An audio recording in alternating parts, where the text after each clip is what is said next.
Some of the faces look the same, so that's good. But you got some new faces here too. And this is Tiffany Franz from our staff, who's going to, she just came to listen to me this morning, but Michael tells us we kind of have lost the clicker, so she's going to be the clicker. And we're going to try to keep this going real quick and go from there. But thanks, Mohan, for all you do. And Mohan is one of, Halcyon Solutions, Mohan's company is one of our 92 companies right now that adopts a route and takes out Meals on Wheels. They allow their employees, including himself, to go out and deliver Meals on Wheels at lunchtime, which saves us the cost of a paid driver. And our 92 companies, just so you know, are the most in the United States for any Meals on Wheels organization, which is kind of a nice thing. You can all hear me okay, right?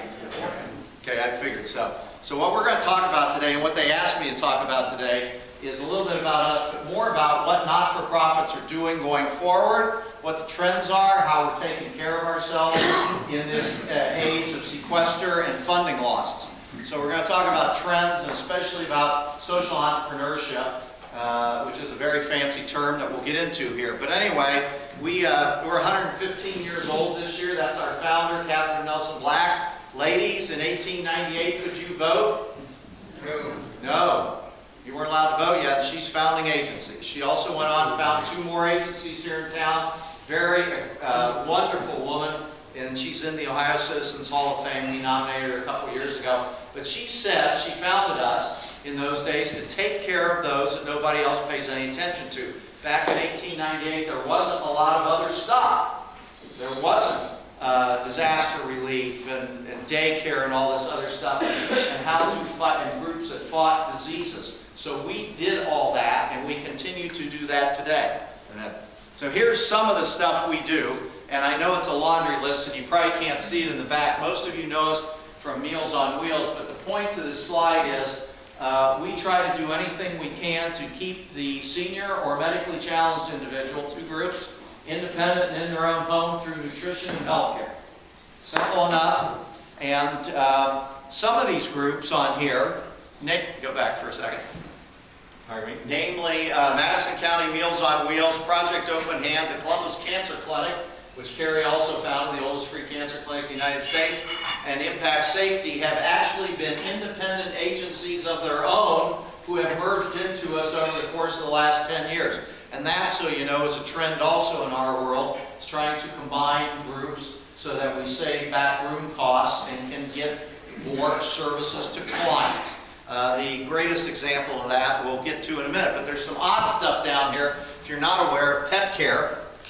70% of our clients have a dog or a cat. You got a dog or a cat? How many of you have a dog or a cat?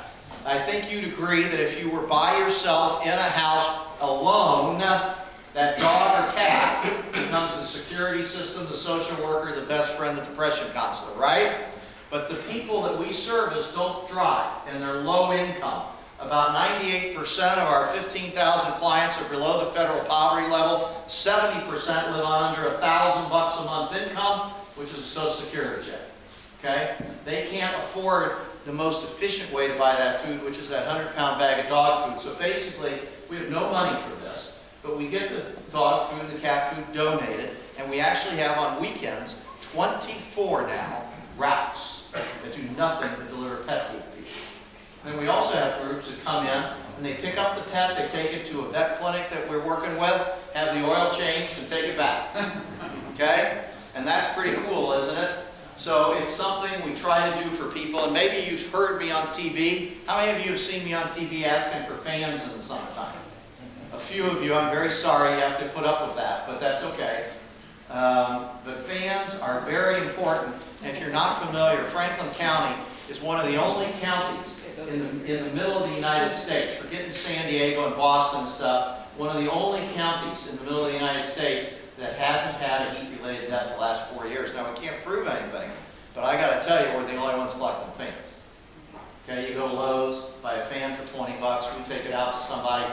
Many of our folks don't have air conditioning or anything like that. Now, you're saying, gee, under $1,000 a month income, that must you take care of homeless and indigent people. Sure we do. My mom, who's 89, is one of them. She's under $1,000 a month income. And I would guess that your grandmas or your aunts and uncles or your moms and dads, whoever it might be in that group too.